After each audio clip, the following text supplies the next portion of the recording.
2026 റിലീസായ വമ്പൻ ഹിറ്റുകൾ ഇവയാണ്. സോ അതുപോലെ തന്നെ നമ്മൾ ഫ്ലോപ്സും നോക്കുന്നുണ്ട്. നമ്പർ 1 വാഴ 2 biopic of A billion dollars ആണ്. 2026 ഏറ്റവും വലിയ വിജയം. ഏപ്രിൽ പകുതിയോടെ ഈ ചിത്രം ലോകമെമ്പാടും നിന്നുമായി 221 കോടിയിലധികം കളക്ഷൻ നേടിയിട്ടുണ്ട്.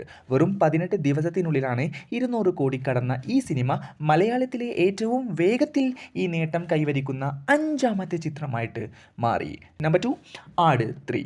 ജയസൂര്യയുടെ ഈ ചിത്രം ഏകദേശം 123 കോടിയിലധികം ആഗോള കളക്ഷൻ നേടിയ വലിയ വിജയമായി മാറിയിട്ടുണ്ട്. Next one Bharatanatyam 2 Mohiniyattam. സൈജു കുറുപ്പ് നായകനായ ഈ ചിത്രം ഒരു സർപ്രൈസ് ഹിറ്റായി മാറി.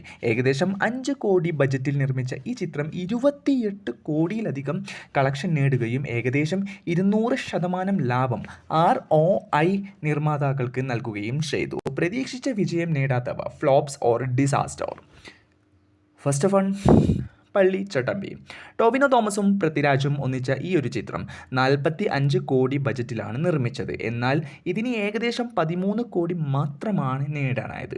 സോ ഇതൊരു വലിയൊരു ഡിസാസ്റ്ററിലോട്ടാണ് പോയിക്കൊണ്ടിരിക്കുന്നത് ഈ ഒരു സിനിമ. ആൻഡ് നെക്സ്റ്റ് വൺ പ്രതിച്ഛായ.